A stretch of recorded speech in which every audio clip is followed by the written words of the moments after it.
जय गुरुदेव.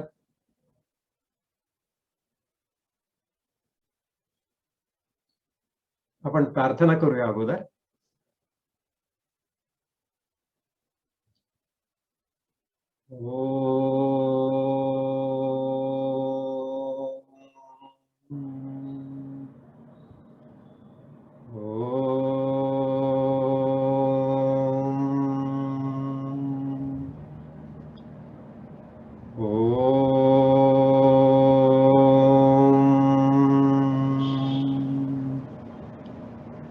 गुरुर्ब्रह्मा गुरुर्विष्णु गुरुर्देवो महेश्वरः गुरु साक्षात् परब्रह्म तस्मै श्री गुरवे नमः.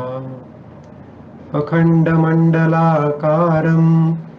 व्याप्तं येन चराचरं तत्पदं दर्शितं येन तस्मै श्री गुरवे नमः. हरि ओम. श्री गुरुभ्यो नमः. हरि ओम. ओम श्री विश्वेश्वराय नमः. ओम श्री विश्वेश्वराय नमः. ओम श्री विश्वेश्वराय नमः. ओम श्री ऋषि प्रभाकराय नमः. ओम श्री ऋषि प्रभाकराय नमः. ओम श्री ऋषि प्रभाकराय नमः.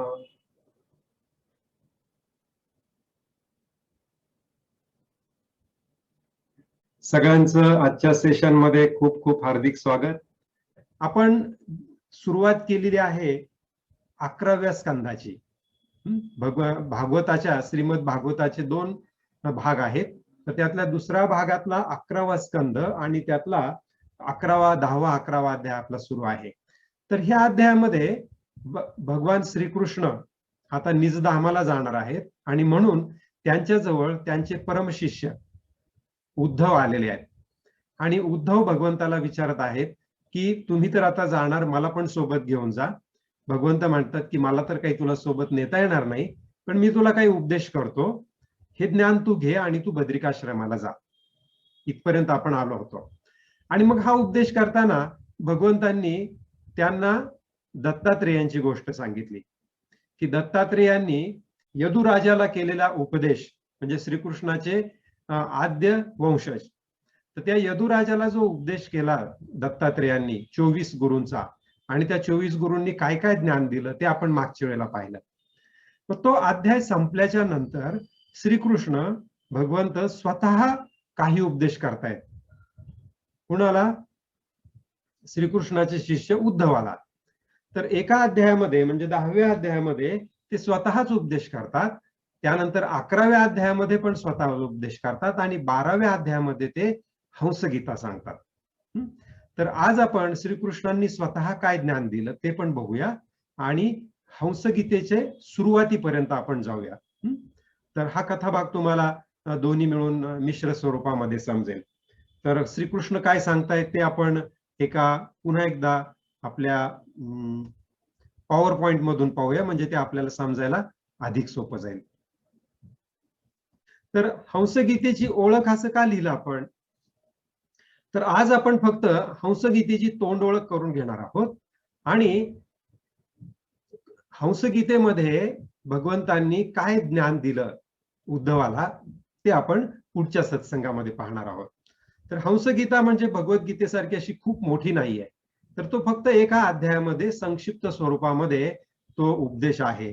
तर भगवंतांनी हंसाचं रूप घेऊन दिलेला उपदेश तो होता आणि त्यामुळे त्याला हंसगीता असं म्हटलं जातं. तर आपण सुरुवात करूया. सगळ्यात अगोदर भगवंतांनी दत्तात्रेयांची गोष्ट पूर्ण केली आणि त्यानंतर ते स्वतःच काय उपदेश करत आहेत. तर अवधूत उपदेशानंतर 11व्या स्कंदातला हा 10वा अध्याय आहे. तर इथे सांगतात भगवंत की साधकाने मला शरण यावे. आता मी मुख्य भागवतातले जे श्लोक आहेत तर त्यातले काही महत्वाची वाक्य इथे घेतलेली आहेत आणि तुम्ही भगवद्गीतेचा अभ्यास सगळ्यांनी संपूर्ण केलेला असल्यामुळे तुम्हाला खूप जास्त विवरण द्यायला लागणार नाही, परंतु तुम्हाला भगवद्गीतेची जागोजागी आठवण येईल. तर साधकाने मला शरण यावे, सावधपणे आपल्या धर्माचे पालन करावे. तर याचा अर्थ काय होतो की स्वधर्माचे. स्वधर्म म्हणजे काय, तर आपल्याला जो धर्म आपोआप प्राप्त झाला, तर हा धर्म म्हणजे तुम्हाला क्षत्रिय, वैश्य, शूद्र किंवा ज्याला आपण 3 गुण म्हणतो, त्रिगुण, तर त्या 3 गुणांच्या विविध मिश्रणातून सत्व, रज आणि तम ह्याच्या विविध मिश्रणातून जो तुमचा स्वभाव बनलेला असेल, तर त्या तुमच्या स्वभावाचं तुम्ही सावधपणाने पालन करावं. म्हणजे ते पालन करत असताना सुद्धा आपण त्या गुणांमध्ये वाहवले जाणार नाही, याच्यासाठी हे सावधपण ठेवायला भगवंतांनी ते सांगितलंय. त्यानंतर ते काय म्हणतायत की निष्काम भावाने वर्ण, आश्रम आणि कुळ यांचे आचार पाळावेत. तर मागच्या एका आपल्या वर्गामध्ये आपल्या एका साधकाने विचारलं होतं की गुरुजी, तुम्ही ही भगवद्गीता सांगितल्यानंतर मग आम्ही कृष्णाची पूजा करायची का कुलदैवताची करायची?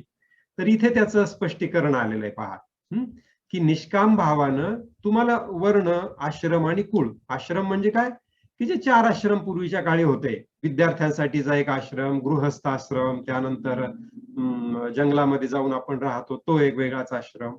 तर ह्या पद्धतीनं आपण वयाच्या कुठल्या टप्प्यावर आहोत, आपल्याला काय कुळाचार दिलेले आहेत, आणि वर्ण म्हणजे आपल्या स्वभावाप्रमाणे आपल्याला कुठला वर्ण प्राप्त झालेला आहे, तर त्या सगळ्या संबंधातून जी कर्म आपल्याला प्राप्त होतात ती कशी करायची आहेत, निष्काम भावाने करायची आहेत.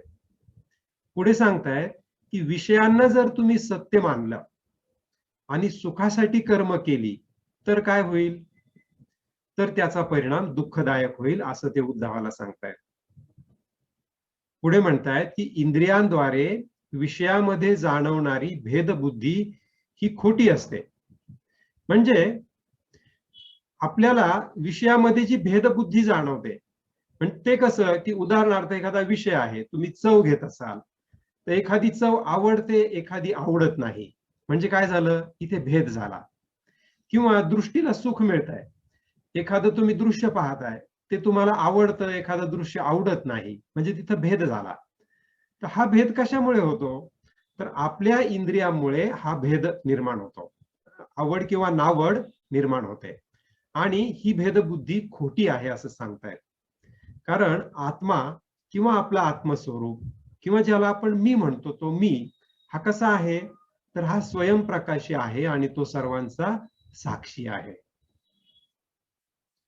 तो स्थूल आणि सूक्ष्म देहापेक्षा पूर्णपणे वेगळा आहे. आता स्थूल आणि सूक्ष्म देह कशाला म्हटलेला आहे, तर स्थूल देह म्हणजे पंच ज्ञानेंद्रिय आणि पंच कर्मेंद्रिय ह्यांच्या साह्यानं जो आपल्याला देह दिसतो, म्हणजे हात, पाय, कर्मेंद्रिय, आणि ज्ञानेंद्रिय नाक, कान, डोळे वगैरे हे झाले ज्ञानेंद्रिय. तर अशा रीतीने हा जो देह आहे त्याला काय म्हटलेलं आहे, स्थूल देह. आणि सूक्ष्म देह कशाला म्हटलेलं आहे, मन, बुद्धी, अहंकार आणि चित्त. तर चित्त याचा आपण फारसा भगवद्गीतेच्या वर्गामध्ये उल्लेख केलेला नव्हता, आपण मन, बुद्धी, अहंकाराचाच उल्लेख करायचो. तर चित्त म्हणजे स्टोअर हाऊस सारखं असतात, किंवा त्याच्यामध्ये फक्त मेमरीज स्टोअर केलेल्या असतात, त्याला चित्त म्हणायचं. तर मन, बुद्धी, चित्त आणि अहंकार ह्या चारीनं मिळून जो देह तयार होतो त्याला सूक्ष्म देह म्हटलेला आहे. तर इथे काय सांगतायत भगवंत, आत्मा हा ह्या स्थूल आणि सूक्ष्म देहापेक्षा पूर्णपणे वेगळा आहे. तर इथे आत्मा म्हणजे काय, आत्मा म्हणजे मी. तर मी म्हणजे हा सूक्ष्म देह पण नव्हे, आणि मी म्हणजे हा स्थूल देह पण नव्हे. पुढे जाऊया आपण दुसऱ्या स्लाइडवर. पुढे ते सांगतायत की जसा लाकडापेक्षा अग्नी वेगळा असतो. आता एखादं लाकूड आहे आणि त्या लाकडानं पेट घेतलेला आहे, त्याच्यामध्ये अग्नी आहे, तर तो अग्नी हा कसा असतो, लाकडापेक्षा वेगळा असतो, परंतु दिसताना आपल्याला तो लाकूड आणि अग्नी एकच भासतो. तसंच आत्म्याचं सुद्धा आहे किंवा मीच सुद्धा आहे. हा मी ह्या शरीरापेक्षा वेगळा आहे, परंतु तो असा भासतो की जणू काही तो शरीरच आहे. आणि हे शरीर त्रिगुणांचं बनलेलं असल्यामुळे आपल्याला ते माझं आहे असं वाटतं, किंवा मी ते शरीर आहे असं भासतं आपल्याला. हे 3 गुणच कर्म करण्यासाठी माणसाला प्रवृत्त करतात. इंद्रिय कर्म करतात आणि जीव कर्माची फळं भोगू लागतो. इथे खरी गडबड सुरू झालेली आहे पहा. इंद्रिय कर्म करतात, त्या कर्माचं काहीतरी फळ निर्माण होणारच आहे. आपण ते फळ सोडून द्यायचं असतं, परंतु इथे काय झालेलं आहे की तो जीव म्हणजे ज्याला आपण मी समजतो, तो मी त्या कर्माची फळं, बरी आणि वाईट फळं भोगू लागला. बरं फळ मिळालं की त्याला आनंद होतो, वाईट फळ मिळाले की त्याला दुःख होतं. तर हे आनंद होणं आणि दुःख होणं म्हणजे फळ भोगणं. आणि त्यामुळे मी आणि माझं असा अभिमान आपल्यामध्ये निर्माण होतो आणि त्यामुळे आत्म्याच्या अनेकत्वाचा भ्रम निर्माण होतो. एकदा मी आणि माझं निर्माण झालं की तू आणि तुझं येणार. माझं आणि तुझं असे 2 झाले की मग माझा आत्मा आणि तुझा आत्मा म्हणजेच आत्म्याचं अनेकत्व झालं. तर तो अनेकत्वाचा भ्रम निर्माण होतो. ह्या भ्रमाचा नाश कशाने होतो? तर ह्या भ्रमाचा नाश आत्मज्ञानाने होतो. मी बद्दलचं ज्ञान ज्या वेळेला आपण घेतो किंवा मी कोण आहे याचं ज्ञान जेव्हा आपण घेतो तेव्हा हा भ्रम आपला नाहीसा होतो. देहातील परमात्म्याला जाणून स्थूल सूक्ष्म देहाविषयी सत्य बुद्धी सोडून द्यावी. म्हणजे काय सांगितलं इथं 2 ओळीमध्ये की देहामध्ये आपला परमात्माच आहे. तो देहातला आपला जो आत्मा आहे तो परमात्मा आहे. त्याला जाणून घ्या आणि त्याला जाणून घेतल्यानंतर काय करायचं? आपला जो स्थूल देह आहे आणि सूक्ष्म देह आहे तर तो म्हणजेच मी, त्याच्यामध्ये आपली सत्यबुद्धी झाली. सत्यबुद्धी म्हणजे काय की हा स्थूल देह आहे, तो माझा आहे. हा सूक्ष्म देह आहे, सूक्ष्म देह म्हणजे मन, बुद्धी, अहंकार हे माझे आहेत असं वाटणं म्हणजे सत्यबुद्धी झाली. तर ही सत्यबुद्धी सोडून द्यावी असं ते उद्धवाला सांगतायत. म्हणजेच थोडक्यामध्ये आपण भगवद्गीतेमध्ये जे काही अगदी बारकाईने अभ्यास केला तो भगवंत इथे अगदी थोडक्यामध्ये उद्धवाला सांगत आहेत. पुढे मग उद्धव श्रीकृष्णाला एक प्रश्न विचारतात की बद्ध पुरुष आणि मुक्त पुरुष कसा असतो किंवा दोन्हीमध्ये काय फरक असतो? तर याचं खूप सुंदर उत्तर भगवंत देत आहेत. ते काय म्हणतायत इथे, आत्म्याला बद्ध किंवा मुक्त असं म्हणणं सुद्धा खरं नाहीये. म्हणजे माझा आत्मा आता मुक्त झाला किंवा मी आता मुक्त झालो असं म्हणणं सुद्धा चुकीचं आहे असं ते म्हणतात. आणि आपल्या सिद्ध समाधी योगाच्या वर्गामध्ये सुद्धा गुरुजी आपल्याला सांगतात की nothing to achieve, nothing to attain. काहीही मिळवायचं नाहीये, कुठेही जाऊन पोहोचायचं नाहीये. आता ह्या क्षणात जे आहे तेच ठीक आहे, त्यापेक्षा वेगळं काहीही मिळवायचं नाहीये. लोक म्हणतात ना मला मुक्ती मिळवायची, मला मोक्ष मिळवायचा आहे. तर भगवंत सुद्धा इथे तेच सांगतायत की आत्म्याला बद्ध किंवा मुक्त म्हणणं हे सुद्धा काही खरं नाहीये. बद्धता आणि मुक्तता हे गुण आहेत आणि गुण कुणाला असतात तर हे मायेमुळे गुण असतात. आपण पाहिलं त्रिगुण आणि ते 3 गुण माणसाला बद्ध करतात. तर बद्ध वाटणं किंवा मुक्त वाटणं हे सुद्धा काय आहेत? गुणच आहेत. आत्मस्वरूपाला मोक्षही नाही आणि बंधनही नाही. आत्मा हा सदैव मुक्तच असतो, फक्त गैरसमजामुळे आपण त्याला बंधनामध्ये आहे असं आपण तो समजतो. जसं स्वप्न हा आपल्या बुद्धीचा भास असतो. रात्री आपल्याला स्वप्न पडतात आणि स्वप्न पडल्यानंतर आपल्या लक्षात येतं की हे सगळं खरंच आहे म्हणून. कधी कधी भीतीदायक स्वप्न असेल तर आपण घाबरून उठतो. उठल्यानंतर आपल्याला लक्षात येतं की हे स्वप्न होतं म्हणून, आणि जाग झाल्यानंतर तो भास हे लक्षात येतं. तसंच आपल्याला जो डोळ्याला संसार दिसतोय हा संसार सुद्धा आत्म्याचा भास आहे आणि त्या भासातून बाहेर या असं भगवंत सांगतायत. मग संसार हा भास आहे म्हणजे कसं, तर जे आपल्याला वाटतं की हे माझं घर आहे, हे माझे नातेवाईक आहेत, ही माझी नोकरी आहे, हे माझं शरीर आहे, याला संसार म्हणायचं. तर हा आपल्या आत्म्याचा भास आहे. तर इथे त्यांनी आपल्याला एक छान सुंदर असं उदाहरण देत आहेत की शरीर रूपी झाडावरील हे 2 पक्षी आहेत. हे उदाहरण खूप सुंदर आहे पहा. दोन उपनिषदांमध्ये हे एकच उदाहरण आलेलं आहे, ते पुढच्या स्लाइड मध्ये मी तुम्हाला दाखवणार आहे. तर एकच शरीर आहे आणि त्याच्यावरती दोन पक्षी बसलेले आहेत.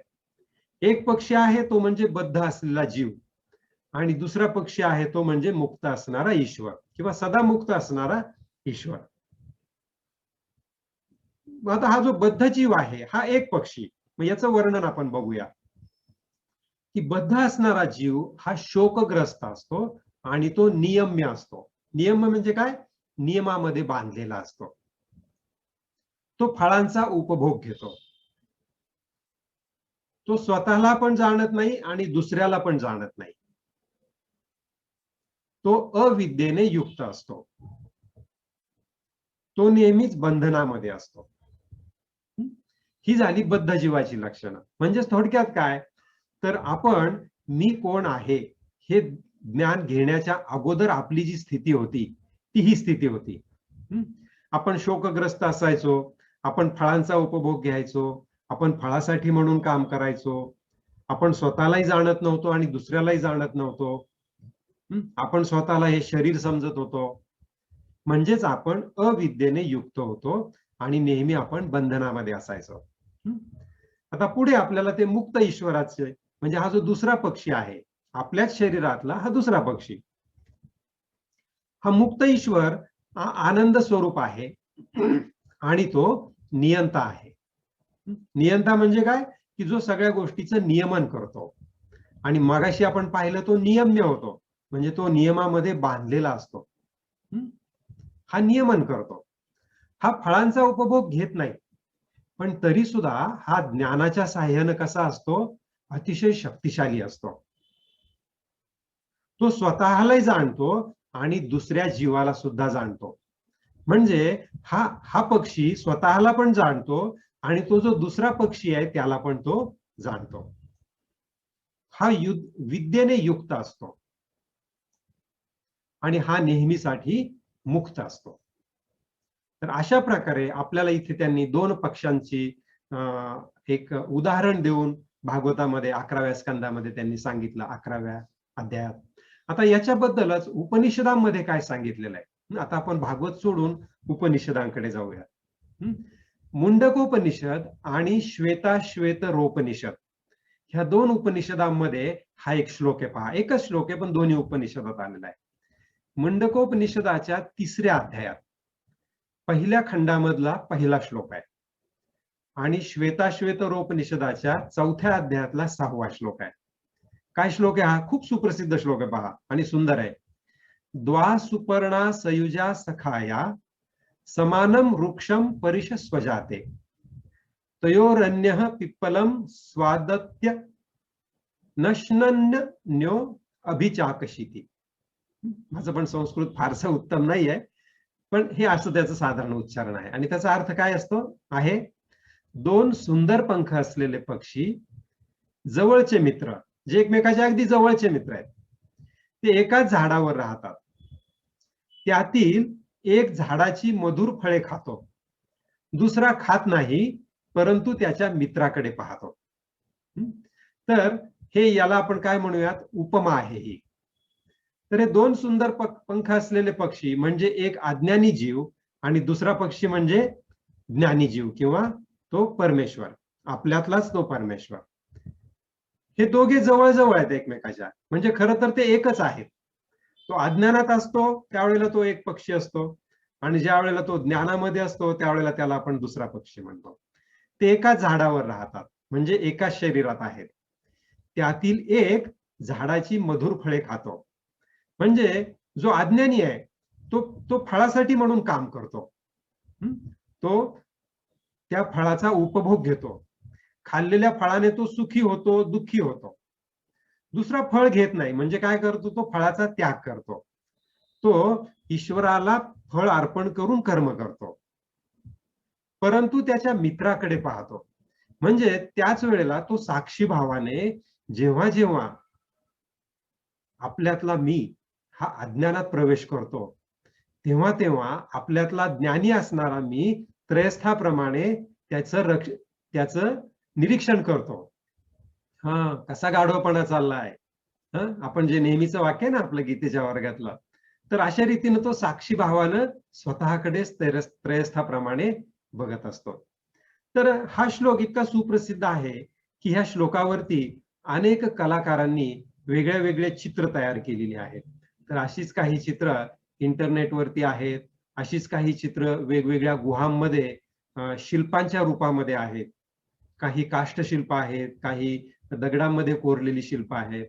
तर इथे एक आधुनिक चित्र दाखवलंय पहा, 2 पक्षी आहेत आणि त्यातला एक फळ खातोय आणि दुसरा त्याच्याकडे बघतो आहे. दुसरं इथे एक चित्र आहे आणि त्याच्यावरती तो श्लोक पण लिहिलेला आहे, द्वा सुपर्णा सयुजा सखाया समानम वृक्ष परिसस्वजाते. तर त्यातला एक पक्षी दाखवलाय की जो फळं खातो आहे आणि दुसरा आहे तो त्याच्याकडे बघत आहे. तर जो ज्ञानी पक्षी आहे त्याला दोन्ही दिसतात. अज्ञानी पक्षी आहे त्याला दुसरा पक्षी दिसत नाही. आता इथे तिसरं चित्र आहे पहा. म्हणजे वेगवेगळ्या कलाकारांनी याच्यावरती खूप काम केलेलं आहे. असा हा महत्वपूर्ण असा श्लोक आहे. आता आपण पुढे जाऊया. तर हा सगळा परिणाम कशाचा आहे? तर हा परिणाम त्रिगुणाचा आहे. इंद्रिय आणि विषय, शब्द स्पर्श रूप रस आणि गंध, कान नाक डोळे जीभ आणि त्वचा, हे इंद्रिय आणि विषय हे 3 गुणांचे विकार आहेत. 3 गुणांमध्ये विकृती निर्माण झाल्यामुळं हे इंद्रिय आणि विषय काय करतात, त्यामध्ये अडकून पडतात. तर खरं तर इंद्रिय आणि विषय ह्या 2 गोष्टी आहेत आणि तो त्यांचा आपसातला व्यवहार आहे. पहा किती सुंदर उदाहरण इथे दिलंय की जसं तुम्ही एखाद्या दुकानाच्या समोरून जाताय, दुकानामध्ये एक दुकानाचा मालक आहे आणि त्याच्या समोर एक ग्राहक उभा आहे. दुकानाचा मालक ग्राहकाला काही माल त्याच्या तराजूमध्ये तोलून देतो आहे. हा त्यांच्या दोघातला आपसातला व्यवहार झाला आणि तुम्ही रस्त्यानं चाललाय, तुम्ही त्रयस्थ आहात. तुम्हाला त्या व्यवहाराचं काही देणं घेणं आहे का? नाहीये. तसंच आपल्या शरीरामध्ये आपली इंद्रिय जे विषयाचं ग्रहण करतात, तो त्यांच्या दोघातला आपसातला व्यवहार आहे. मला त्याच्याशी काही देणं घेणं नाहीये. अशा भावनेमध्ये आपण राहावं असं भगवंत इथे उद्धवाला सांगत आहेत. आत्मज्ञानी हा निर्विकार असतो. तो मी काहीच करीत नाही अशा स्थितीमध्ये असतो. म्हणजे जसे तुम्ही रस्त्यावरून जाताय आणि दुकानात कोणाचा तरी व्यवहार चाललेला आहे, तिथे तुम्ही काहीच करत नसता. व्यवहार तो दुकानदार आणि त्याचा ग्राहक यांच्यात आपसात चाललेला आहे. तसा आत्मज्ञानी हा निर्विकार असतो. आता इथे सांगतायत भगवंत पुढे की शब्द ज्ञानात पारंगत, म्हणजे आपण एवढा वेळ ज्ञान घेतलं, पण इथे ते आपल्याला सावध करतायत की हे शाब्दिक ज्ञान झालं, याच्यामध्ये तुम्ही भरपूर पारंगत व्हाल, पण परब्रह्माचा जर तुम्हाला अनुभव नसेल तर दूध न देणारी गाय पाळण्यासारखं निरर्थक होईल. म्हणजे तुम्ही दारात गाय पाळलीये, तिला रोज सकाळ संध्याकाळ खाऊ घालताय, पण तिच्यापासून तुम्हाला दूध मिळत नाहीये किंवा परब्रह्माचा अनुभव तुम्हाला नाहीये. मग तो परब्रह्माचा अनुभव घेण्यासाठी काय करावं? तर तुमचं शुद्ध मन सर्वव्यापी अशा माझ्या ठिकाणी लावावं. म्हणजे इथे भगवंत भक्ती योगाची ओळख उद्धवाला करून देत आहेत. आणि इतर सर्व गोष्टी सोडून शांत असावं. पण आता हे जे त्यांनी 2 ओळीमध्ये सांगितलं, याचं पुढे ते स्पष्टीकरण किंवा याच्याही पेक्षा काही सोपा मार्ग सांगतायत. इथे त्यांनी काय सांगितलं आपल्याला की शुद्ध मन सर्वव्यापी, मी कसा आहे? मी भगवंत सर्वव्यापी आहे. तर माझ्या ठिकाणी तुझं मन लाव. आणि पुढे सांगतायत ते की परब्रह्माला प्राप्त होण्यासाठी माझ्या ठिकाणी मन लावायला जर तू असमर्थ असलास, म्हणजे मागच्या स्लाइड मध्ये काय सांगितलं की तू माझ्या ठिकाणी मन स्थिर कर किंवा माझ्या ठिकाणी मन लाव, पण ते करायला जर तू समर्थ नसलास तर काय कर? तर साधं काम कर. सगळी कर्म निरपेक्षपणे माझ्यासाठीच कर. हे तर सोपं आहे की नाही? आपण हातातलं जे काही काम करू तर ते परमेश्वराची सेवा म्हणून करायची. म्हणजे इथे तुम्हाला बौद्धिक दृष्ट्या अभ्यास करून परमेश्वर कुठे आहे, त्याच्या ठिकाणी मन कसं लावायचं, भक्ती कशी करायची, हे कुठलंच डोकं लावायचं काम नाही. म्हणजे त्यांनी अगदी साधं सोपं काम सांगितलं की तुझी सगळी कर्म निरपेक्षपणे माझ्यासाठीच कर. पुढे काय सांगतायत? माझ्या कथा श्रवण कर, माझ्या श्लोकांचं, माझ्या भक्तिगीतांचं गायन कर, माझा अभिनय कर. काय सांगतायत? की माझ्या ज्या कथा आहेत त्याची छोटी छोटी नाटकं बसवा. जशी आपण रामलीला पाहतो, की रामनवमीच्या काळामध्ये आपल्या गावामध्ये रामलीला येते पहा, किंवा गावातली काही मुलं रामलीला बसवतात. हल्ली कमी झालंय ते, पण पूर्वी असायचं.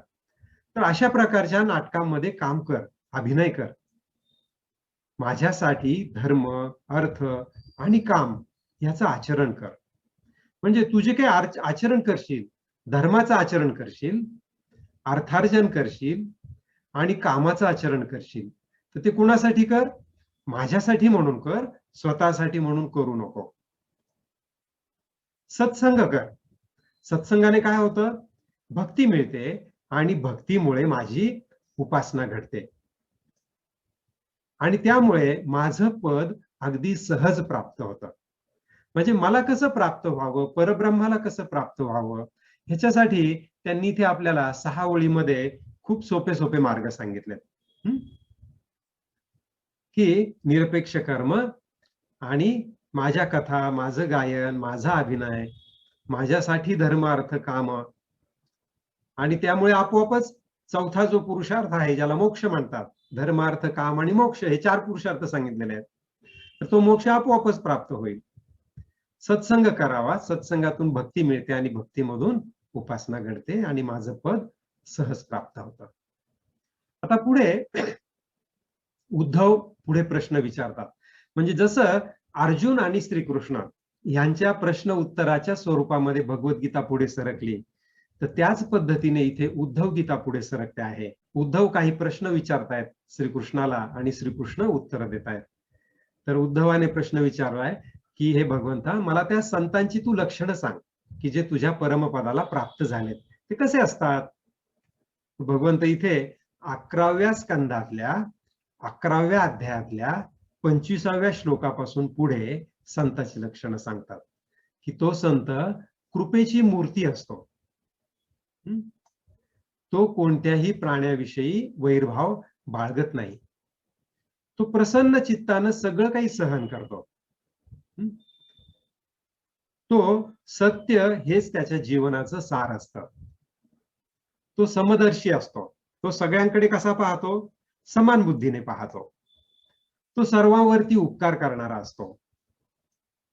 तो संयमी असतो, गोड स्वभावाचा असतो, पवित्र असतो. तो संग्रहापासून दूर राहतो. म्हणजे अनावश्यक संग्रह करण्याच्या मागे तो लागत नाही. तो जरुरी पुरतेच खाणारा असतो. पहा, भगवद्गीतेमधला आपल्याला पुन्हा एकदा हा मेसेज इथे पण आलेला आहे की किती आहार घ्यावा? तर मिताहारी असावं, जरुरी पुरतच खावं. त्याची बुद्धी कशी असते? स्थिर बुद्धी असते. तो मला शरण आलेला असतो आणि तो आत्मतत्वाच्या चिंतनामध्ये नेहमी मग्न असतो. मी कोण आहे? मी आणि परमेश्वर एकच आहे. मग माझ्या अंतरंगातला तो परमेश्वर, त्याच्या चिंतनामध्ये तो मग्न असतो. तो नेहमी सावध असतो, निर्विकार असतो आणि धैर्याने राहतो. तो इतरांचा नेहमी सन्मान करतो. तो सर्वांचा मित्र असतो. त्याच्या हृदयामध्ये खूप करुणा असते. तो सगळ्यांना भक्तीची महती सांगत असतो आणि तो माझ्या भक्तीमध्ये मग्न झालेला असतो. अशा रीतीनं भगवंत इथे संताची लक्षणं आपल्याला इथे सांगतात. आणि आपल्या महाराष्ट्रामध्ये खूप संत होऊन गेले. संत तुकाराम, संत ज्ञानेश्वर, संत नामदेव, चोखामेळा, किती म्हणजे महाराष्ट्रामध्ये संतांची, ज्याला मांदियाळी म्हणतात, म्हणजे रांग लागल्यासारखी संतांची उपलब्धता आहे आपल्याला. ह्या सगळ्या संतांकडे जर पाहिलं आपण, तर त्यांच्यामध्ये हे सगळे गुण ओतप्रोत भरलेले आपल्याला दिसून येतात. आणि भगवंत आपल्याला सांगतात की तुम्ही सुद्धा माझी भक्ती कराल तर तुमच्यामध्ये सुद्धा हे गुण काय होतील? हळूहळू उतरायला सुरुवात होईल. मग पुढे विचारतायत उद्धव भगवंताला की हे भगवंता, तुमची भक्ती कशी करावी? मग भगवंत इथे भक्ती कशी करावी, आपल्याला भक्ती योगामध्ये एवढं लक्षात आलेलं आहे की भगवंताची भक्ती केली पाहिजे. पण भक्ती नेमकी करायची म्हणजे काय करायचं, ती कशी करायची, ती सोपी कशी आहे, आनंददायक कशी होईल.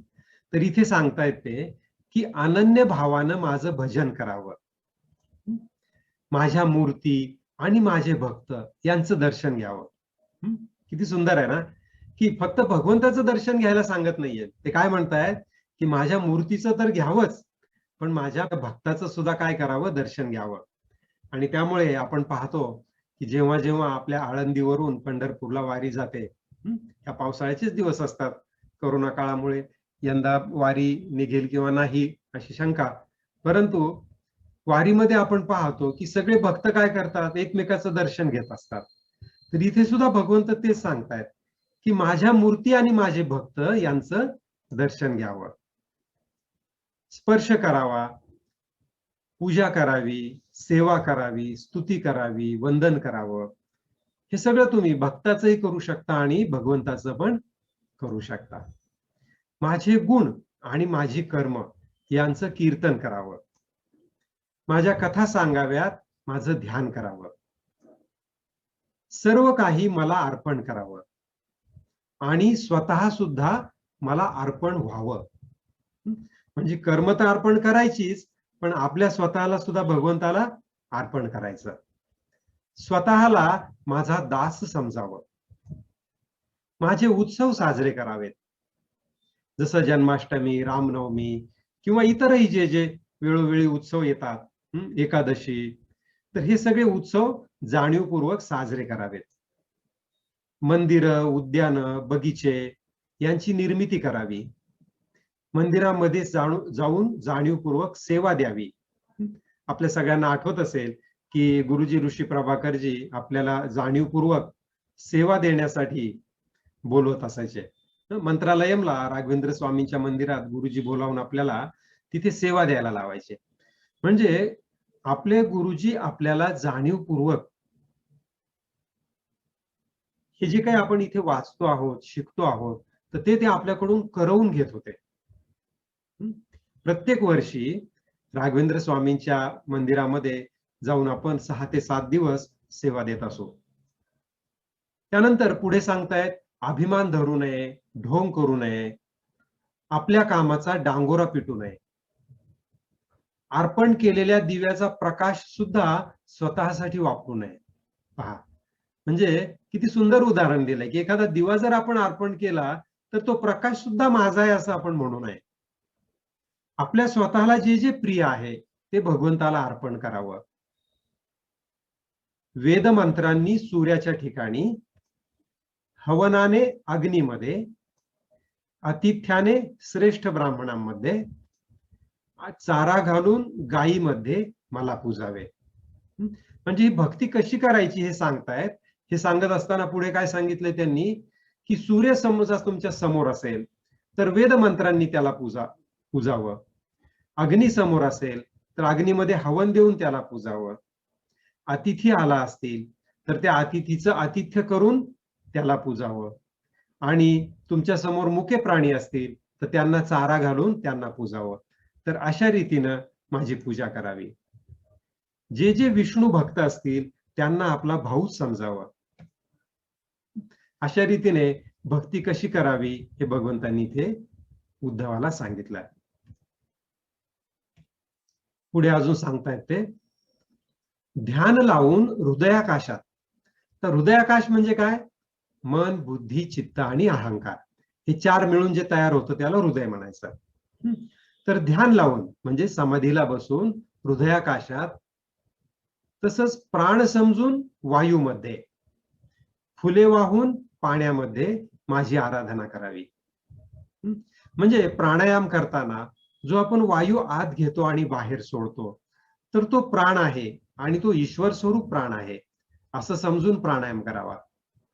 ध्यान लावल्यानंतर हृदयामध्ये साक्षात भगवंताला बघावं की माझ्या हृदयामध्ये स्वतः भगवंतच निवास करत आहेत असं समजून ध्यानाला बसावं. जेव्हा तुम्ही तीर्थाला जाल, पाण्याजवळ जाल, तर त्यावेळेला तिथे फुले वाहून काय करावी, त्या पाण्याची आराधना करावी. त्यानंतर पुढे सांगतायत, आपण घेत असलेले भोग सर्वात्मा प्रभूच घेत आहेत अशी भावना करून विषयांचं सेवन करावं. तर आपण गीतेमध्ये अनेक ठिकाणी पाहिलं की विषय सोडायचा नाहीये. भगवंतांनी कुठलाच विषय सोडायला नाही सांगितलेला. विषय 5 असतात: शब्द, स्पर्श, रूप, रस आणि गंध. तर हे 5ही विषय घ्या, पण कसे घ्या की हे घेत असलेले भोग सर्वात्मा प्रभू किंवा परमेश्वरच माझ्या रूपानं घेत आहे. माझ्या अंतरात्म्यामध्ये तो प्रभू आहे आणि त्या प्रभूला मी ते अर्पण करतोय. मग तुम्ही आहार घेत असाल तर तो आहार त्या परमात्म्याला अर्पण करतोय असं समजून काय करा, तो आहार घ्या. देवासमोर उदबत्ती लावत असाल, त्याचा सुवास येतोय, तर तो माझ्या आतल्या प्रभूलाच मिळतोय असं समजून घ्या. अशा रीतीने सगळे भोग, तुमच्या जीवनातले सगळे भोग आपल्या त्या हृदयातल्या प्रभूला आपण देत आहोत असं समजून घ्या, असं भगवंत सांगतायत. आणि पुढे सांगतायत, शंख, चक्र, गदा आणि पद्म.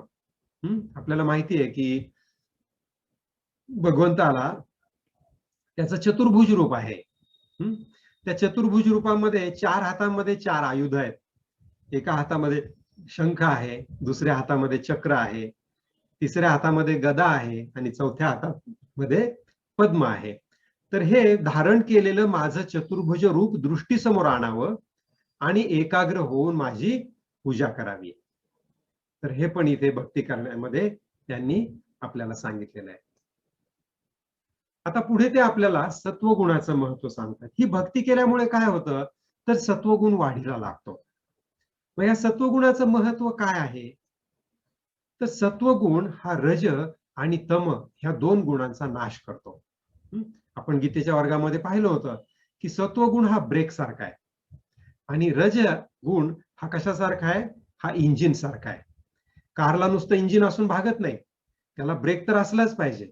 बिना ब्रेकची गाडी असेल तर ऍक्सिडेंट हा ठरलेलाच. तर भगवंत इथे काय सांगतायत की सत्वगुण वाढवावा आणि त्याने रज आणि तमाचा नाश करावा किंवा त्याला नियंत्रणात आणावं.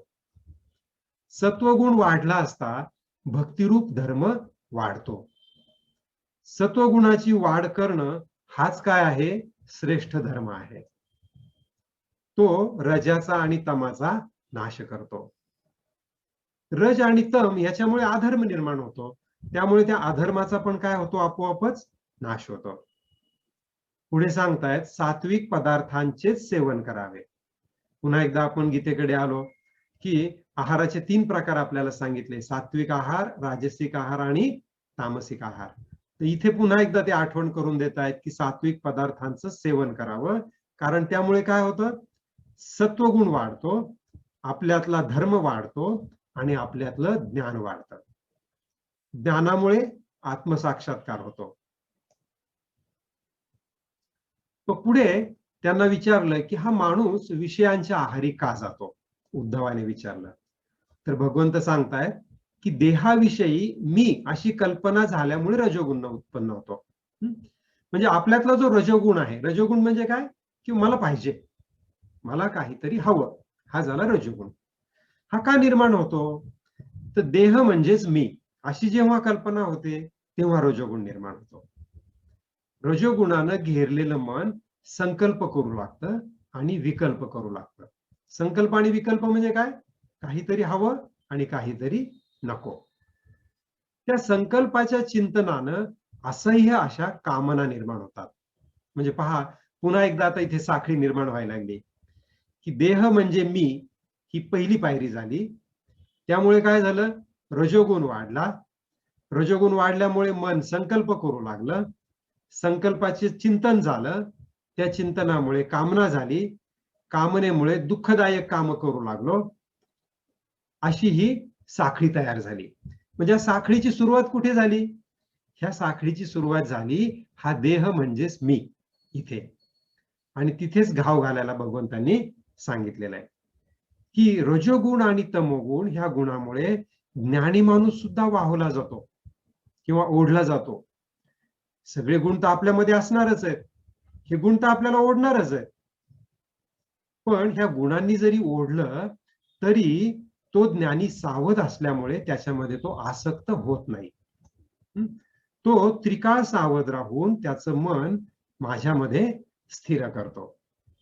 आणि सनकादिकांनी सुद्धा योगाचं हेच स्वरूप सांगितलं आहे. म्हणजे भगवंत इथपर्यंत येतात आणि इथे ते 10वा अध्याय पूर्ण करतात आणि सनकादिकांची इथे थोडीशी ओळख करून देतात. म्हणजेच पुढच्या अध्यायामध्ये भगवंत आपल्याला सनकादिकांबद्दल सांगणार आहेत. तर अशा रीतीने आपण इथे भगवंतांनी स्वतः दिलेला उपदेश पाहिला. कुणाला? उद्धवाला. आता भगवंत सनकादिकांच्या रूपानं पुढे आणखीन काही उपदेश देणार आहेत. तर आपण अगोदर बघूया की हे सनकादिक म्हणजे काय. तर सनकादिक कोण होते? तर आता इथे हे सनकादिकांचं एक चित्र तुमच्या स्क्रीनवर आलेलं आहे पहा. इथे तुम्हाला 4 बालक दिसत आहेत. तर हे बालक स्वरूपातले ऋषी होते आणि हे आद्य ऋषी. ब्रह्मदेवानं निर्मिती केलेले हे पहिले ऋषी. जेव्हा भगवंतांनी ब्रह्मदेवाला आज्ञा दिली की तू आता सृष्टीची निर्मिती कर, ही आज्ञा दिल्यानंतर पहिल्यांदा ब्रह्मदेवानं जे काही निर्माण केलं ते म्हणजे सनकादिक 4 ऋषी. आता तुम्हाला ही सगळी माहिती व्हायला पाहिजे हळूहळू, आणि होऊन ही तोंडपाठ पण व्हायला पाहिजे.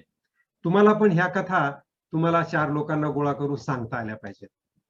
तर ही सृष्टीच्या निर्मितीची सुरुवात आहे. तर सनकादिक असं का म्हणतात? तर सनक आणि इतर, अधिक म्हणजे काय? इतर. आपण म्हणतो ना इत्यादी, म्हणजे इति आणि आदी, हे आणि इतर. तर सनक आणि इतर. इतर कोण? तर दुसऱ्याचं नाव आहे सनंदन, तिसऱ्याचं नाव आहे सनातन आणि चौथ्याचं नाव आहे सनत कुमार. या 4 नावांचे हे 4 ऋषी होते. पण 4 नावं घ्यायला किंवा ते हे चौघं नेहमी सतत बरोबरच फिरतात. यातले एकटे एकटे कुठे जात नाहीत. त्यामुळे चौघांची नावं घेण्याच्या ऐवजी त्यांना सनकादिक अशा नावानं पुकारलं जातं. तर यांची निर्मिती कशी झाली आपण बघूया. तर भगवंतांनी तो जे अनेक अवतार घेतलेले आहेत, तर त्या अवतारातला पहिला अवतार भगवंताचा, नारायणाचा पहिला अवतार म्हणजे काय? तर सनकादिक ऋषी. तो का निर्माण झाला? तर तो कसा निर्माण झाला आपण बघूया. की भगवंतांनी सगळ्यात सुरुवातीला काहीच नव्हतं, म्हणजे ही 24 तत्व सुद्धा नव्हती. आपण पाहतो अष्टधा प्रकृती, आणि त्या 8 अष्टधा प्रकृतीतून आणखीन 16 तत्व निर्माण झाली आणि एकूण 24 तत्वांची सृष्टी निर्माण झाली. ही 24 तत्व भगवंतांनी का निर्माण केली? काही कारण? तर त्याला कुठलंच कारण नाही. केवळ लीला म्हणून त्यांनी ते केलं, एक खेळ म्हणून त्यांनी ते केलं. ही 24 तत्व निर्माण झाल्यानंतर त्या 24 तत्वातून त्यांनी स्वतः साकार रूपामध्ये प्रवेश केला. तोपर्यंत भगवंत कसे होते? ते निराकार होते, निर्गुण होते आणि निराकार होते. मग ती 24 तत्वांची सृष्टी निर्माण झाल्यानंतर भगवंतांनी साकार रूपात प्रवेश केला. आपल्याला जे साकार रूप दिसतं, आता माझ्या स्क्रीनवर पण तुम्हाला दिसेल की शंख, चक्र, गदा, पद्म धारण केलेलं हे साकार रूप झालं. या साकार रूपामध्ये प्रवेश केल्यानंतर त्यांनी हजारो वर्षपर्यंत पाण्याच्या तळाशी विश्राम केला किंवा समुद्राच्या तळाशी विश्राम केला. म्हणजे आपल्या ऋषींच्या कल्पनेप्रमाणे सृष्टी निर्माण झाल्यानंतर अगोदर फक्त पाणी होतं, बाकी काहीच नव्हतं. आणि त्या पाण्याच्या तळाशी भगवंतांनी हजारो वर्षांपर्यंत काय केला? विश्राम केला. त्यांना कुठली गडबड घाई नव्हती आणि त्याच्यामुळेच त्यांना नारायण असं नाव पडलं. भगवंताला आपण नारायण का म्हणतो माहितीये का? नार अधिक आयण. नार ह्या शब्दाचा अर्थ आहे पाणी. आपण नारळ म्हणतो ना, तर नारळामध्ये पाणी असतं, म्हणून त्याला नारळ म्हटलं जातं. तर हा संस्कृत शब्द आहे. तर आणि आयण म्हणजे अधिष्ठान. तर पाणी हे ज्यांचं अधिष्ठान होतं किंवा पाण्याचा आधार घेऊन ज्यांनी विश्राम केला ते, म्हणून त्यांना नारायण हे नाव पडलेलं आहे. तर ज्या वेळेला प्रलय झाला, कसं असतं की प्रत्येक वेळेला ही सृष्टी जेव्हा लयाला जाते, सृष्टी लयाला गेल्यानंतर भगवंत शेषशाही होतात, म्हणजे ते समुद्राच्या तळाशी पुन्हा हजारो किंवा लक्षावधी वर्षपर्यंत विश्राम घेतात. तर शेष म्हणजे काय? आता शेषशाही भगवंत म्हटलं तर आपल्याला शेष नागाची आठवण येते, किंवा नागाचा फणा निघालेला आहे आणि त्याच्यावरती विश्राम घेणारे भगवंत आणि त्यांचे पाय दाबणारी लक्ष्मी, असं प्रतिकात्मक स्वरूप आपण पाहतो. परंतु शेष ह्या शब्दाला आणखीन एक अर्थ आहे. शेष म्हणजे शिल्लक. तर प्रलय झाल्यानंतरही जे शिल्लक राहतं तिथे भगवंत विश्राम घेतात. तर त्यामुळे त्यांना शेषशाही असं म्हटलेलं आहे. मग त्यांनी असा हजारो वर्षांचा विश्राम झाल्यानंतर त्यांनी काय केलं, तर सृष्टी निर्माण करावी अशा इच्छेनं त्यांनी डोळे उघडले. म्हणजे भगवंतामध्ये सुद्धा रजोगुण निर्माण झाला पहा. कारण काहीतरी करावंसं वाटलं की तिथे रजोगुण आला. त्यांना असं वाटलं की सृष्टी निर्माण करावी, आणि म्हणून त्यांनी विश्राम घेत असताना नुसते डोळे किलकिले केले किंवा डोळे उघडले. केवळ त्यांच्या ह्या इच्छेपोटी, ह्या रजोगुणामुळे त्यांच्या नाभीमधून एक कमळ बाहेर आलं. भगवंताच्या नाभीमधून काय बाहेर आलं? कमळ बाहेर आलं, आणि त्या कमळामध्ये ब्रह्मदेव निर्माण झाले.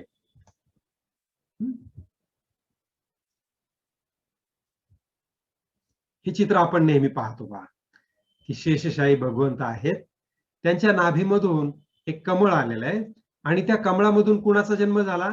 ब्रह्मदेवाचा. म्हणजे भगवंतांनी फक्त ब्रह्मदेवाची निर्मिती केली आणि त्याला काय सांगितलं, की तू आता सृष्टीची निर्मिती कर, मी तुझ्यावरती हे काम सोपवतो.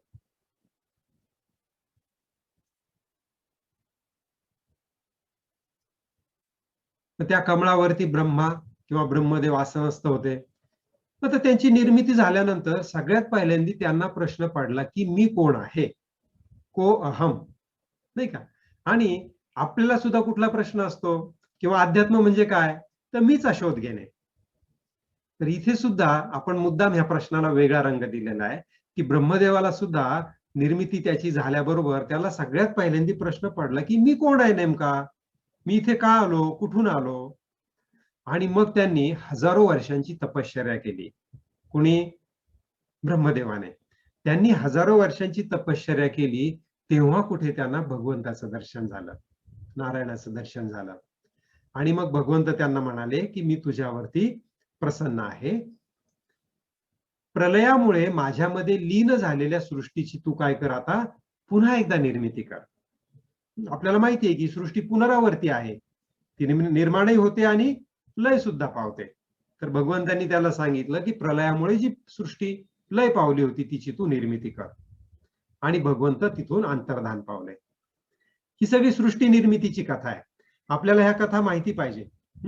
भल्या ह्या कथा असतील, पण ह्या कथांमध्ये दडलेला आशय, किंवा ह्या दोन कथांमध्ये जे ज्ञान दिलं जातं ते ज्ञान पण ग्रहण करायचं असतं, आणि ह्या कथा पण लक्षात ठेवायच्या असतात. तर परमेश्वरानं, भगवंतानी ब्रह्मदेवाची निर्मिती केली, स्वतः अंतर्धान पावले. ब्रह्मदेवाने तपश्चर्या केली, भगवंत त्यांच्यावर प्रसन्न झाले, त्यांनी सांगितलं सृष्टीची निर्मिती कर. आता भगवंत अंतर्धान पावल्यानंतर सृष्टीची निर्मिती करण्यासाठी ब्रह्मदेवाने पुन्हा तपश्चर्या सुरू केली, आणि त्यांनी त्यांची 100 वर्षांची तपश्चर्या पूर्ण झाल्यानंतर स्वतःच्या तपस सामर्थ्यानं सृष्टी निर्माण केली. म्हणजे जे आपल्याला दिसतं, ही पृथ्वी, आप, तेज, वायू, आकाश, ही सगळी सृष्टी त्यांनी निर्माण केली. पण ही सृष्टी निर्माण केल्याने सुद्धा ब्रह्मदेवाला संतुष्टी झाली नाही, कारण मानव अजून निर्माण झालेला नव्हता, जीव प्राणी सृष्टीमध्ये निर्माण झालेले नव्हते. म्हणून त्यांनी मनोमन भगवंताचं ध्यान केलं, नारायणाचं ध्यान केलं, आणि सगळ्यात पहिल्यांदा सनकादिकांची निर्मिती केली. तर हे सनकादिक म्हणजे कोण? तर भगवंताचं ध्यान करून त्यांनी निर्मिती केल्यामुळे स्वतः भगवंतांनी अंशावतार घेतला, ते स्वतः अवतरित झाले सनकादिकांच्या रूपानं. आता हे सनकादिक नेहमीच 5 वर्षाचे असतात. तुम्ही त्यांना कधी पण पहा, त्यांचं वय किती असतं? 5च वर्ष असतं. ते कमी पण होत नाही, जास्त पण होत नाही. त्यामुळे ते नेहमी बालक रूपात तुम्हाला दिसतील. मग ब्रह्मदेवाने सांगितलं ह्या पुत्रांना, 4ही सनकादिकांना, की तू पुत्रांनो, तुम्ही आता काय करा, सृष्टीची निर्मिती करा. पण त्यांनी त्याची क्षमा मागितली ह्या 4ही पुत्रांनी, आणि त्यांनी काय सांगितलं की ही तर सगळी माया आहे, ही सृष्टी, ह्या सृष्टीची निर्मिती करणं हे काय आहे, हे सगळं माया आहे आणि आम्हाला काही याच्यामध्ये रस नाही, असं म्हणून ते तिथून निघून गेले. आम्ही भगवंताकडे जाऊन भगवंताची भक्ती करतो असं म्हणून ते तिथून चक्क निघून गेले. म्हणजे ब्रह्मदेवाने जे काही कार्य केलं ते फुकट गेलं. परंतु फुकट गेलं असलं तरी सुद्धा ज्ञानाचा प्रसार करण्यासाठी ते नंतर खूप उपयोगाला आलं. कारण ह्या सनकादिकांनी काय केलं तर ते तिथून निघून गेले, परंतु ते भगवंताकडे गेले आणि भगवंताकडून त्यांनी भागवत धर्माचं ज्ञान घेतलं. अशा रीतीने हा जो काही आपण भागवत ग्रंथ अभ्यासतो आहोत तो स्वतः भगवंताने सुरुवातीला कुणाला सांगितला, ह्या 4 सनकादिक ऋषींना सांगितला होता.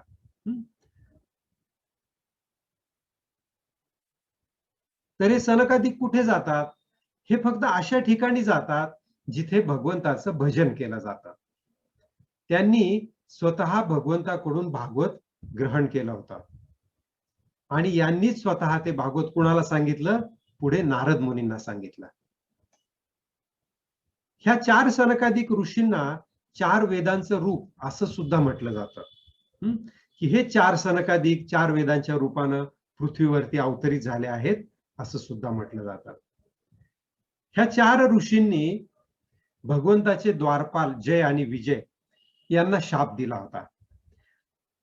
तर त्याची एक छोटीशी कथा आहे, मागच्या एका सत्संगात मी सांगितलेली आहे, पण पुन्हा एकदा इथे सांगतो की हे भगवंताला भेटण्यासाठी म्हणून वैकुंठामध्ये गेले.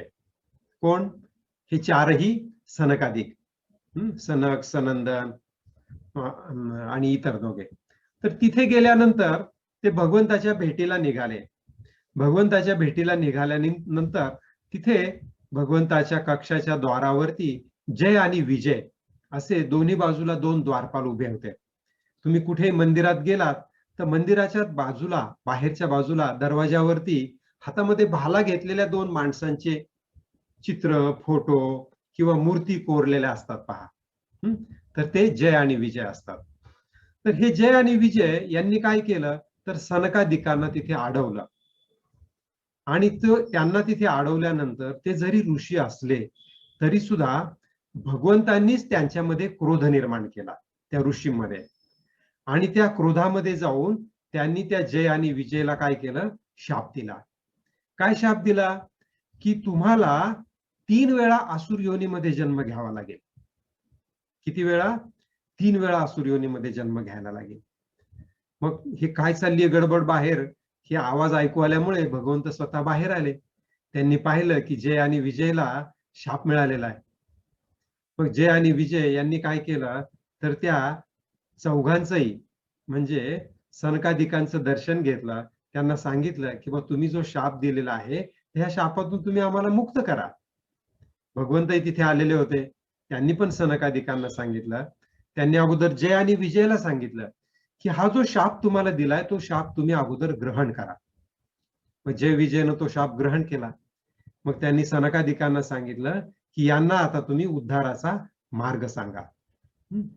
तर तो उद्धाराचा मार्ग काय सांगितला की जय आणि विजयला हिरण्याक्ष आणि हिरण्यकश्यपू, आपल्याला माहिती आहे हिरण्यकश्यपूची गोष्ट. तर हिरण्याक्ष आणि हिरण्यकश्यपू ही जोडगोळी होती राक्षसांची. त्यानंतर रावण आणि कुंभकर्ण ही दुसरी जोडगोळी होती राक्षसांचीच. आणि शिशुपाल आणि दंतवक्र ही तिसरी जोडगोळी होती. तर स्वतः भगवान श्रीकृष्णाने रामाच्या रूपामध्ये, श्रीकृष्णाच्या रूपामध्ये आणि नरसिंहाच्या रूपामध्ये येऊन ह्या 6ही राक्षसांचा काय केला, नाश केला, म्हणजेच त्यांना मुक्ती दिली. कारण ते स्वतः भगवंताचेच कोण होते, द्वारपाल होते. त्यांना मुक्ती द्यायची म्हणून भगवंताने स्वतः अवतार घेतला. पहा भगवंत भक्तासाठी कसा अवतार घेतात ते ह्या कथांमधून आपल्याला दिसतात. तर इथे सनकादिकांबद्दल मी तुम्हाला थोडक्यात त्यांची ओळख करून दिली. तर हे ते सनकादिक, आपण यांचं नाव अनेक वेळा वाचतो, ऐकतो, पण ते नाव घेतल्यानंतर आपल्याला हे सगळं बॅकग्राऊंड आपल्या डोळ्यापुढे आलं पाहिजे. तर या सनकादिकांचा इथे काय संबंध आला तर हंसगीतेमध्ये त्यांचा संबंध येतो. भगवंतांनी मागच्या 10व्या अध्यायामध्ये शेवटच्या श्लोकामध्ये काय सांगितलं होतं, की सनकादिकांनी सुद्धा असंच सांगितलं म्हणून. तर काय सांगितलं नेमकं सनकादिकांनी? तर एकदा सनकादिकांनी आपल्या वडिलांना म्हणजेच ब्रह्मदेवाला एक प्रश्न विचारला. सनकादिकांचे वडील कोण? तर ब्रह्मदेव, कारण ब्रह्मदेवाने त्यांना निर्माण केलं. त्यांनी एक ब्रह्मदेवाला प्रश्न विचारला. काय विचारला प्रश्न? की चित्त स्वभावतःच विषयामध्ये आसक्त राहतं. म्हणजे आपल्या चित्ताला विषयाची आसक्ती असते. आणि विषयामध्ये विषय वासना रूपाने चित्तामध्ये राहतात. हा प्रश्न दुहेरी आहे की चित्ताला विषयाचं आसक्ती आहे आणि विषय चित्तामध्ये राहतात. मग संसारातून ज्याला तरुण जायचंय त्याने ह्या दोहोंना एकमेकापासून दूर कसं ठेवावं? थोडक्यात आपण असं समजूया की मन आणि हे सगळे विषय, बाहेरचे सांसारिक विषय, ह्या दोघांना एकमेकापासून दूर कसं ठेवावं, असा तो एक सोपा प्रश्न आहे असं आपण समजूया. आता त्यांनी ब्रह्मदेवाला प्रश्न विचारला, पण ब्रह्मदेवाला त्याचं उत्तर देता आलं का? बघूया आपण. ब्रह्मदेवाची बुद्धी कर्मामध्ये आसक्त झालेली होती. कारण ब्रह्मदेवाला काय सांगितलेलं होतं नारायणाने? की तू सृष्टीची निर्मिती कर. मग सृष्टीची निर्मिती कर हे सांगितलेलं असल्यामुळे ब्रह्मदेवांची कर्मामध्ये बुद्धी आसक्त झालेली होती. त्यामुळे मुळात त्यांना हा प्रश्नच समजेना की हे नेमकं काय विचारतायत. त्या प्रश्नाचा आशयच ब्रह्मदेवाला कळाला नाही. म्हणून मग ब्रह्मदेवाने काय केलं तर नारायणाचं स्मरण केलं.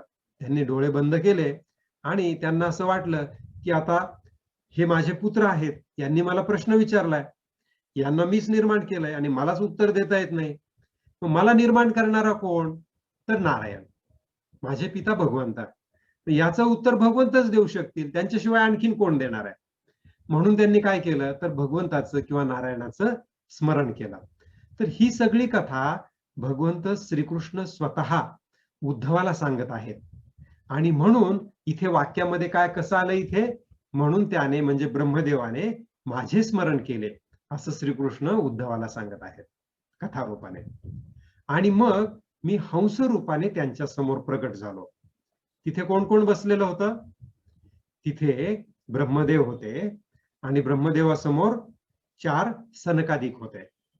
तर त्यांच्या समोर भगवंत स्वतः हंस रूपाने प्रगट झाले. हंसाचं रूप घेतलं त्यांनी आणि ते तिथे प्रगट झाले. कारण त्यांना विनंती कुणी केली ती? ब्रह्मदेवाने विनंती केली होती की तुम्ही या आणि ह्या प्रश्नाचं उत्तर द्या. मग त्या हंसाला पाहून ते सनकादिक पुढे आले, 4 ऋषी, आणि त्यांनी सगळ्यात अगोदर प्रणाम केला आणि मग प्रश्न विचारला की आपण कोण आहात? काय प्रश्न विचारला? आपण कोण आहात? म्हणजे हाच प्रश्न आपल्याला पण पडलेला असतो, मी कोण आहे? त्यांनी हंसाला प्रश्न विचारला, आपण कोण आहात? हंसाने त्या प्रश्नाचा आधार घेऊनच त्यांना पुन्हा एकदा आत्मज्ञान द्यायला सुरुवात केली. त्या प्रश्नाचं उत्तर म्हणजेच हंसगीता आहे. आपण कोण आहात हा जो प्रश्न विचारला, ह्या प्रश्नाचं उत्तर म्हणजेच काय आहे? हंसगीता आहे. आणि ती हंसगीता आपण आपल्या पुढच्या सत्संगामध्ये अभ्यासाला घेणार आहोत.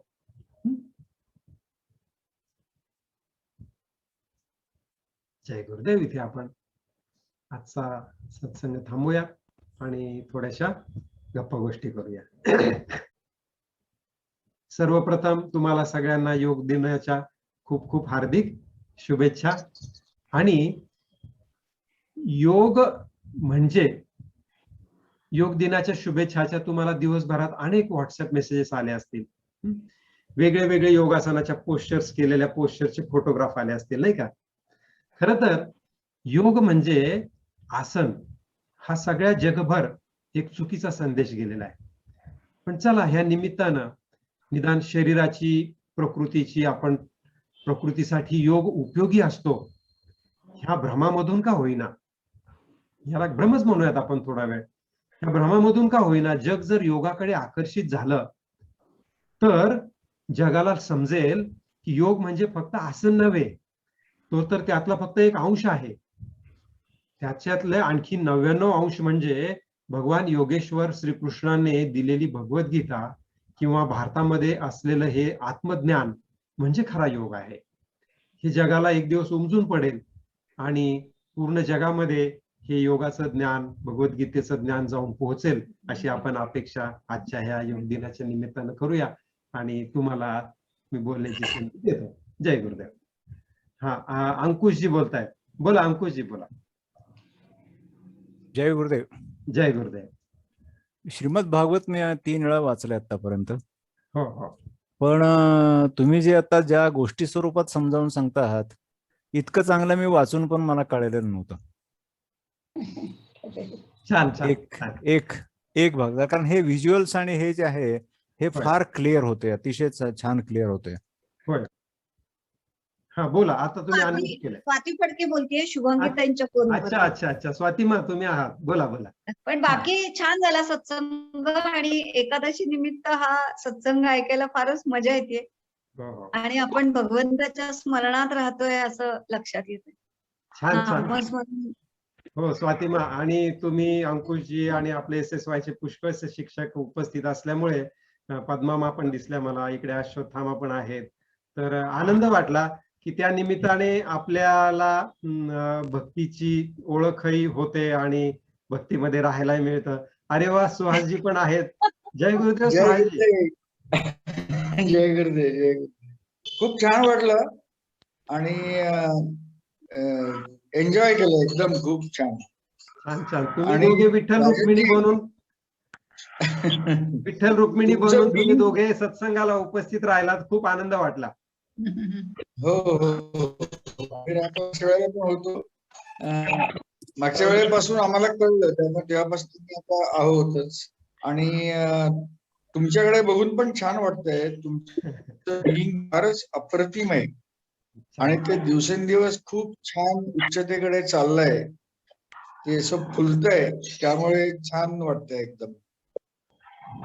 थँक्यू सुहासजी, तुमचे आशीर्वाद आहेत आणि हे आशीर्वाद घेऊन आपण पुढे जाऊया. ज्योती चौधरी शेअर करतायत, त्यांचं झाल्यानंतर मग वाटल्यास आपण प्रेयर करूया. हा ज्योती बोला. ते गीता प्रेम साधना क्लास केला, त्याच्यामुळे वाटलं, आणि क्लास केल्यानंतर आम्हाला एवढं ज्ञान जसं काही असं सहज मिळालं की हेही नव्हती, अपेक्षाही नव्हती एवढं की आपल्याला त्याच्यासोबत येई मिळेल, पण हे भगवद्गीतेचं ज्ञान त्याच्यासोबत, आणि त्याच्यामुळे एवढं चांगलं कळत आहे. आणि सांगण्याचं तर काही हेच नाही, प्रत्येक जण म्हणतो इतकं सुंदर सांगताना तुम्ही की खरंच वाचून कळणार नाही, आणि भागवत सप्ताहात गेलं तर तेवढं कळत नाही, एवढं डिटेल आणि सुंदर कळत आहे की असं वाटते खरंच आपण खूप भाग्यवान आहे की आपण त्या कार्याशी जोडलं केलं. तुमच्यासारखे गुरु आम्हाला मिळाले, त्या गुरु रूपात म्हणा, तर खूप छान वाटलं, ऐकायलाही खूप अगदी आणि रसाळ आणि सुंदर, आणि कसं समजेल असं खूप सुंदर वाटलं. खूप छान ज्योतिमा, तुम्ही छान सुंदर शेअरिंग केलं. तुमचं म्हणणं अगदी खरं आहे. तुमच्या सर्वांच्या निमित्तानं मला पण हा अभ्यास करायला मिळतो. आणि दुसरी गोष्ट, आपण कुठल्याही एका विशिष्ट पंथातून किंवा पठडीतून आलेलं नसल्यामुळे आपण एक आपली स्वतःचीच पद्धती निर्माण करतो आहोत, त्यामुळे कोऱ्या पाटीवर लिहायला सोपं जातं नाही का. परंतु एखाद्या रुळलेल्या मुशीतून बाहेर आलं तर मग तोचतोपणा त्याच्यामध्ये येतो. तर आपल्याला पंथाचा कुठलाही एक हे नसल्यामुळे, पंथाभिमान नसल्यामुळे किंवा तोचतोपणा नसल्यामुळे आपण साध्या सोप्या चौथीतल्या वर्गातल्या खडू फळा पद्धतीने पुढे जातो आहोत आणि ते समजायला जास्त सोपं जात आहे. मीना अगरवाल बोला. जय गुरुदेव. जय गुरुदेव. ज्ञान तर 100% मिळतोच आहे, पण खूप छान वाटतंय, तुम्ही आम्हाला गोष्टी ऐकून लहानपणात घेऊन जाता परत. छान. आणि दुसरी गोष्ट, बरेच दिवस असं मनात होतं की एकादशीचा उपवास ठेवावा, पण या निमित्ताने मला खूप आनंद होत आहे सांगायला की मी 4 आठवडे म्हणजे 4 वेळा आता एकादशीचे उपवास सुरू झाले त्याच्यामुळे, या निमित्ताने माझे. छान छान. Thank you very much. छान, सुंदर. आपल्याला तेच अपेक्षित आहे की ह्या निमित्तानं आपण साधनेशी जोडलं जावं. मी तुम्हाला सांगितलेलं, सायकलच्या डायनामोचं उदाहरण दिलेलं आहे की सायकल फिरत असते, त्या सायकलला दिवा पाहिजे. पण दिवा पाहिजे म्हणून जर वेगळं हँडल मारायचं म्हटलं तर ते किती वेळ मारणार, कंटाळा येईल ना. त्याच्यापेक्षा त्या फिरणाऱ्या चाकाला जर एक यंत्र जोडून दिलं तर आपोआप पुढे दिवा लागतो. चाक फिरलं की दिवा लागणार. तर तसं हे आहे की आपोआप फिरणारं हे चाक आहे एकादशीचं. त्याला आपण आपली सायकलची एक तार जोडून दिली, त्यामुळे आपल्या जीवनामध्ये प्रकाश पडायला सुरुवात झाली. आपोआप मनातनं हे सगळं उगतंय आणि त्या उगमामुळे इतका आनंद तर होतोय, पण एक छान दिशा मिळाली आहे त्याच्यामुळे. वर्षामा तुम्ही हात वर केलेला आहे. आणि तुम्ही सांगितलं की जे पण कणाकणामध्ये जर आहे परमेश्वर, मग आपण जे जे करतोय त्याच्यामध्ये प्रत्येक वेळेला देवाचं नाव घ्यायचं लक्षात नाही राहत, कामामध्ये बिझी झालो जास्त. तर जेव्हा पूजा वगैरे करतो तेव्हा ठीक आहे, पण जेव्हा काम करतो तेव्हा आपण प्रत्येक वेळेला आपण गीतेमध्ये शिकलो की भगवंतासाठी करतोय, आपण मुलांसाठी करतोय, संसारातलं काम करतोय ते भगवंतासाठी करतोय या भावनेनं. मग जो नैवेद्य म्हणजे स्वयंपाक करतो तो देवाला अर्पण केल्यानंतर तो देवाला जातो, किंवा मग कधी कधी ते होत नाही, मग खाऊन टाकतात मुलं वगैरे. तर त्याच्या बाबतीत असं आहे की आपण सतत जाणीवपूर्वक ते लक्षात ठेवून देव पाहतच राहिलं पाहिजे असं नाही. जेव्हा जेव्हा आपल्याला अवेअरनेस येतो तेव्हा तेव्हा आपण त्या जागृतीमध्ये जायचं. आता उदाहरणार्थ आपण ऑफिसला जायचे गडबडीत असो तर आपण पटकन जेवण करत असतो, पण ते जेवण करता करता अचानक लक्षात येईल, अरे मी माझ्या आत असलेल्या परमात्म्याला घास भरवत आहे काय. मग त्यावेळेला तो अवेअरनेस तुम्ही चालू ठेवायचा. जेवढा वेळ अवेअरनेस मध्ये राहील तेवढा वेळ राहील काय. शेवटी कसं आहे की तुम्ही जेव्हा जागे असता तेव्हा जागे असता. जेव्हा झोप लागलेली असेल त्यावेळेला तुम्हाला माहित नसतं मला झोप लागलेली आहे. तुम्ही झोपेतून जागे झाल्यानंतर तुम्हाला लक्षात येतं की अरे मी झोपलो होतो. पण मी झोपलो होतो म्हणजे काही फार मोठं पाप नाही केलेलं, ठीक आहे, काही हरकत नाही, आता तर जाग आली आहे ना, इथून पुढे जागा राहील. थँक्यू. सुंदर झाला सत्संग. आपण प्रार्थना करूया आणि प्रार्थना करून आपला सत्संग संपवूया.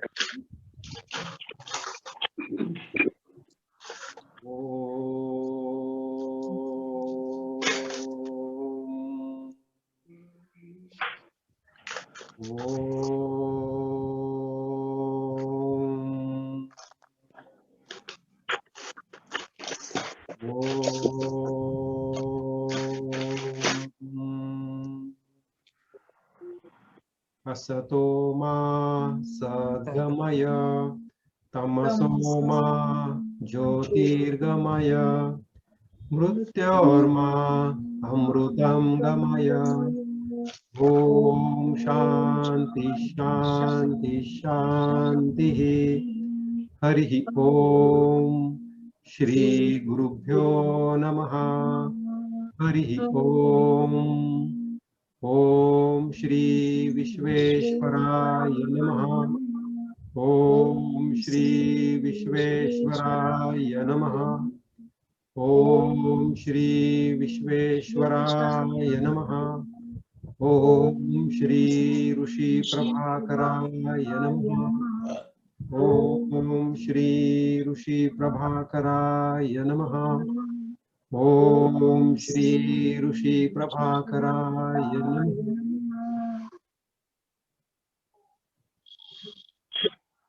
जय गुरुदेव.